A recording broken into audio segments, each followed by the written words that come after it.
दुनिया का सबसे बड़ा और लग्जरियस जहाज आरएमएस टाइटैनिक, जो कि अपने समय का काफी बड़ा जहाज था, एक घटना से ये पूरी दुनिया में जाना गया। फिल्म डायरेक्टर जेम्स कैमरॉन ने इस पर फिल्म भी बनाई।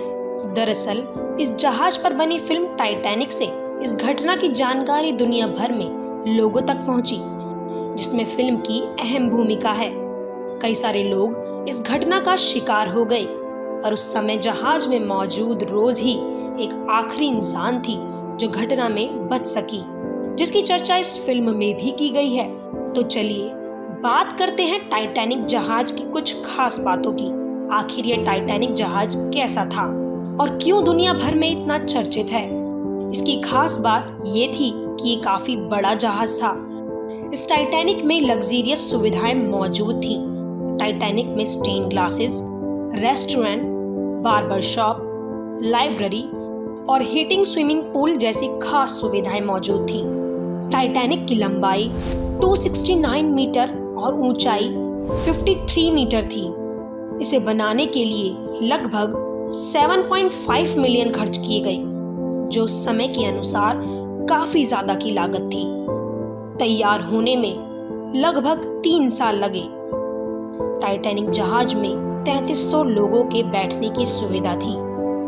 टाइटैनिक को बनाने वाली कंपनी व्हाइट स्टार लाइन के president Phillips Albright Small Franklin को विश्वास था कि ये जहाज अनसिंकेबल है, जो कभी डूब नहीं सकता। इसको लेकर बड़े बड़े दावे किए गए। जहाज स्टील से बनाया गया और कई सारी सेफ्टी के साथ तैयार भी किया गया। आइए बात करते हैं उस घटना की जो इस जहाज का पहला और आखिरी सफर था। टाइटैनिक जहाज अपने पहले सफर पर 10 अप्रैल 1912 को साउथहैम्पटन से न्यूयॉर्क जाने के लिए निकला।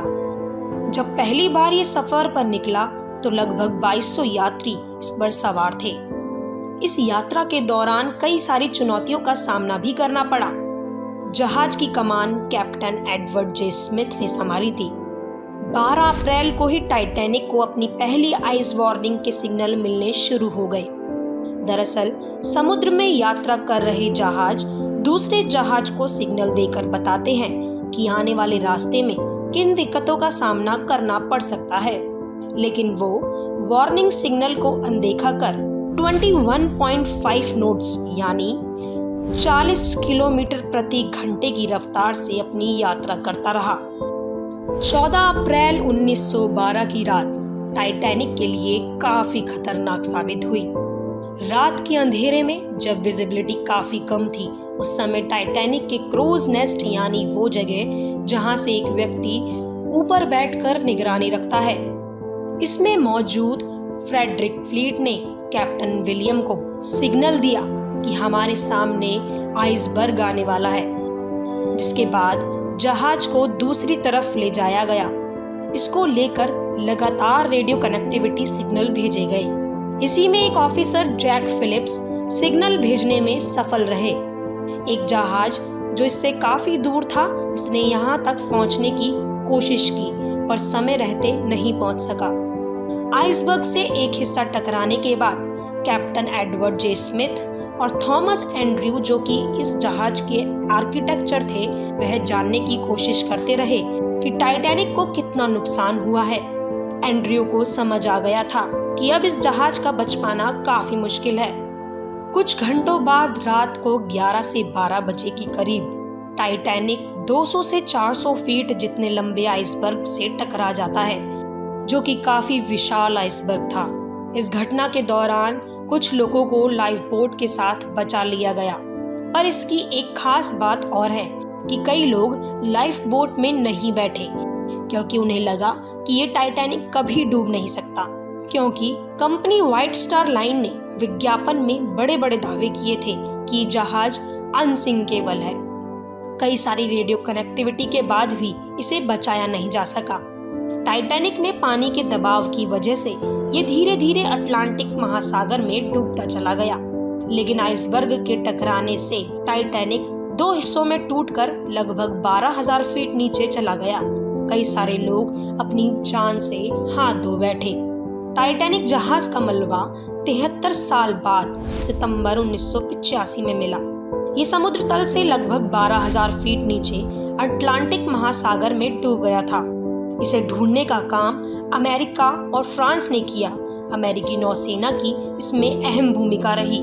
जहाज का मलबा जहां मिला वो कनाडा के सेंट जॉन्स के दक्षिण में 700 किलोमीटर दूर और अमेरिका के हैलिफैक्स से 595 किलोमीटर दूर था। टाइटैनिक जहाज 2 टुकड़ों में देखा गया। साथ ही जहाज के आसपास कई सारा मलबा भी पाया गया। टाइटैनिक को डूबे 111 साल हो चुके हैं। अब इसे बाहर निकालने को लेकर कई सारी कोशिशें भी की जा रही हैं। अभी तक इसका मलबा समुद्र में ही पड़ा हुआ है, लेकिन 38 साल बाद भी इसे बाहर नहीं निकाला जा सका है। डूबने के बाद भी इसके कई रहस्य हमारे सामने आ रहे हैं। कई रिपोर्ट्स में कहा गया है कि अगर जहाज के कैप्टन आने वाली चेतावनी पर ध्यान देते तो इस घटना को होने से बचा लिया जाता। आज की एडवांस टेक्नोलॉजी के चलते भी इसे निकालना काफी मुश्किल है। पहली वजह है इसका वजन, जो कि 46,000 टन है, और दूसरा कारण है पानी का दबाव। अब धीरे धीरे समुद्र में टाइटैनिक खत्म होता जा रहा है। समुद्र में मौजूद बैक्टीरिया की वजह से इसका लोहा भी घिसता जा रहा है। पानी में पड़े रहने से इसमें जंग लग रही है। कई सारी रिपोर्ट के मुताबिक आने वाले समय में समुद्र से ये धीरे धीरे गायब होता जाएगा। आज भी इस विषय को लेकर चर्चा की जा रही है। आखिर इस जहाज को कैसे निकाला जाए? हाल ही में एक पनडुब्बी के साथ 5 लोग इस टाइटैनिक जहाज के मलबे को देखने गए थे, लेकिन इस दौरान घटना में उन सभी का कुछ पता नहीं चल पाया। ऐसे ही कई सारी तमाम कोशिशों के बाद भी अभी तक ये समुद्र से बाहर नहीं निकल सका है। अब देखना ये होगा कि आने वाले समय में टाइटैनिक के मलबे को बाहर निकाला जाता है या नहीं, या इसी तरह ये समुद्र की गहराई में ही नष्ट हो जाएगा।